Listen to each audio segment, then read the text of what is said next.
purposes. The lady there, please. Yes, Mr. Howard, would you please tell us of a way to catch anger before it catches us? Catch anger before it catches you? Well, first of all, do you know how deeply you are dedicated to your anger, to your hostility, to your irritations? Ask yourself this question right while I'm talking to you now.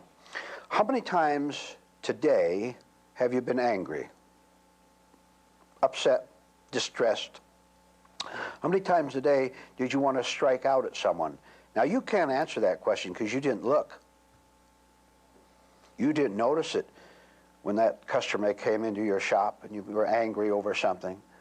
You didn't notice it when someone made a remark to you and you said, why does he talk to me that way? You don't notice it. But here's the point. The recognition of the way anger has dominated your life, dominated and wrecked your life, the recognition of that is the first step, and you catching it before it catches you. Now, look at it from another viewpoint. I want you to think right now, as I'm talking, I want you to think about the state of anger. If you can perhaps think of some way you were upset today, nervous and angry about something, do it. Go ahead, it's all right. This is conscious recollection, which is good. You're deliberately, for a practical purpose, bringing back an experience in your mind. You could do that without it taking you over. So think back of an angry feeling that you've had recently. Got it? Now, did you notice the fiery pleasure it gave you? Did you notice how you liked being mad? Did you notice the excitement in it? I'm really going to tell him off. Things like that, you know, or I told him off. Catch yourself right in the middle of the false pleasure of enjoying your anger, and you will begin to break its power over you. It has power over you now simply because you haven't questioned it. You simply agreed with it.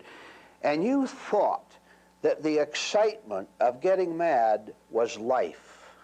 I tell you, it is not life at all. It is wrecking life. I'll tell you what true life is, which you can experience if you go all the way. True life is the absence of everything that wrecks you. Now, be honest.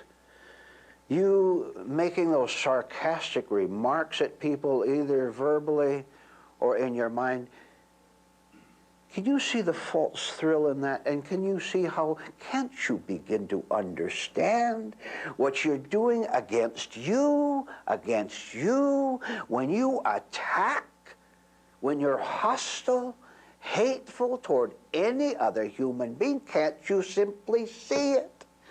Can't you see that hatred, pretty strong word. People don't even want to hear that word, do they? Getting close to home to what they're hiding. Can't you see that when you have hatred in you, that your hatred is burning you? Now, come on, don't you have any intelligence at all to see that burning hatred has to burn the hater? What else? But I know why you do it. I know exactly why you do it. You're afraid that if you give up your hatred, that you will disappear. What will happen is the false you will disappear, and you will be a free, happy human being. And I'll tell you something else that you'll have, which you will understand when you go all the way. You will have eternal life, because the spirit that now possesses you, which put anger and hatred out of your life, that spirit of truth is eternal, and you will know it very clearly. Let's try the lady there, please. Why do we continue to want worthless things? It's a matter of wrong values, isn't it? You see, because we're so empty inside, have nothing real, nothing of value, our minds say to ourselves, I had better get something. I'd better acquire something. I better fill up the void, the emptiness. So you look around the world, and you see all these exciting products out there. Pretty girl, good-looking man, someone with money, a new place to live, a mountain cabin or whatever. Your mind works in acquisitions. And so you say, when I get that, I will be happy. When I obtain that person, I'll be okay. Now you should know by your own personal experience that the acquisition of anything at all in the outer world never brings satisfaction. Otherwise, you'd be pretty satisfied. You live in a home, don't you? You've got a small, at least, bank account, don't you? You got a friend in your life. You have sex, right? You have all these things. How come your faces are still so sad? How come you're still so worried? And how come you have this overwhelming sense of helplessness and hopelessness? You see, you're always thinking, okay, so I've got that home and I've got that sex partner, but what about tomorrow? I may lose the home, I may lose my partner. Then, who will I be or what will I be? One of the greatest truths you'll ever encounter as you go along the spiritual path is the cancellation of time. Time is created on the intellectual level. Yesterday, tomorrow, up and down, all the opposites. Time is created in the intellect. When you rise above the intellect, time itself vanishes. The spirit of truth is immortal. There's no time at all. And you will live in that. Then there will be no person left inside of you to say, well, I may have it made today, but I'm worried about tomorrow. There will be no tomorrow. There'll only be right now, in which you're living richly and fully right now. And what I am telling you, please, what I am telling you, you can know for yourself. I'm giving you these words, and they're only words to you so far. They're not an experience with you. I am telling you that you can change these words and these instructions into a very personal experience. And if you and I talk, I'm going to listen. I'll listen to what you say, and you'll say certain phrases, certain words, and I will know both by the words and by your manner in saying them that you've gone a long ways. But you have to do the work yourself. Let's take the lady here, please. What is true religion? True religion? Well, let's see what man does with the word religion. First of all, he establishes what? Some 5,000 different religions on earth who fight each other, who hate each other, who are always opposing each other in one way or another, who have their own tightly knit little organizations, and their own separate little worlds. And they think that in that separate little world they're going to feel secure, but they're not. So we have the word religion. And religious people also use the word God, do they not? And they have their other religious phrases. Now, I want you to follow carefully. To simply use a word, the word love, the word God, the word deliverance, to use the word does not mean you possess the state. Oh, do you know how human beings are going to fight that fact? Because they're lazy, because they're unwilling to become a decent man or a decent woman. They want to substitute the word. Then they don't have to work. They don't have to do anything. They don't have to face reality. They can lie and they can hide out and they can call themselves decent and good and they can call themselves religious, which means they're religious hypocrites. Dangerous people, foolish people. Stay away from them. They can only try to drag you down to where they are. Now, one thing that happens to you as you go far in the spiritual path is that you recognize what I just talked about.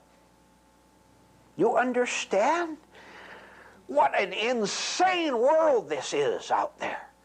All those so-called religious people mouthing these phrases while having hatred in their hearts, and you can see it in their faces, can't you? You can see it in their manner. You can see their sarcastic, sneering looks. This will be a shock to you the first time you see it, because when you see it in them, you also have your first shock of seeing it in yourself. All right, what a marvelous start you're off to.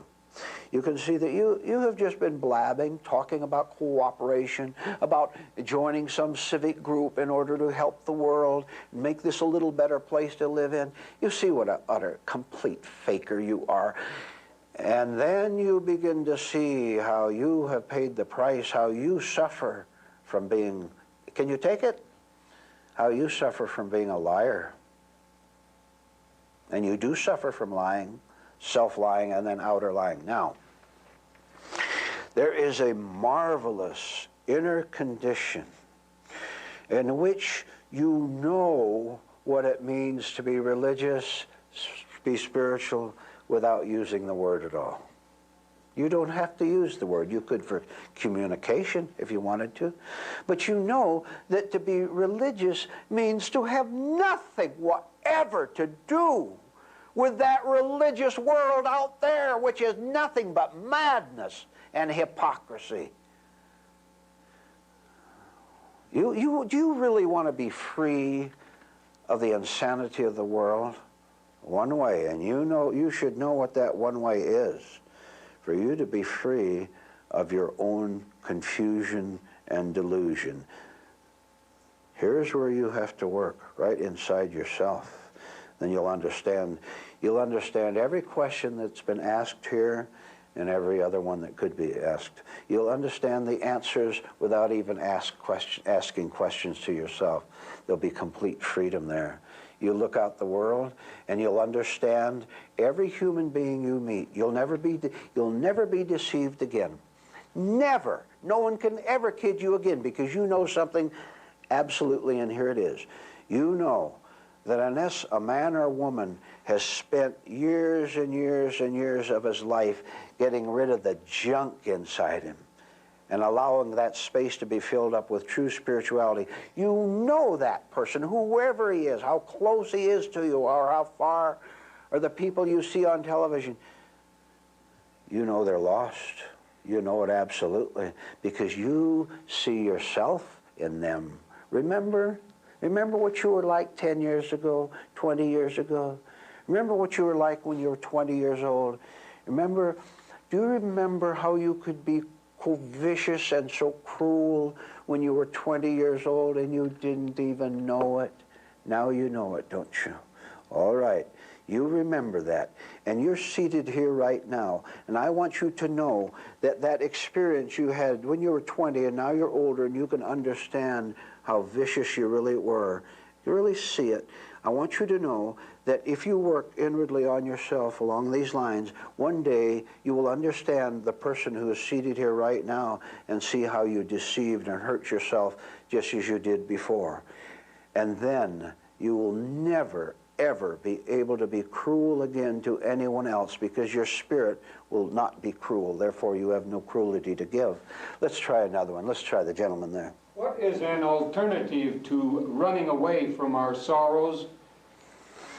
I'll explain that throughout, but we'll try it again in another way. When you run away from your sorrows, that is the same thing as running with them. And you find, and you must try to understand this now, you find a very definite pleasure, familiarity, and comfort in being sorrowful, in being sad, in being depressed.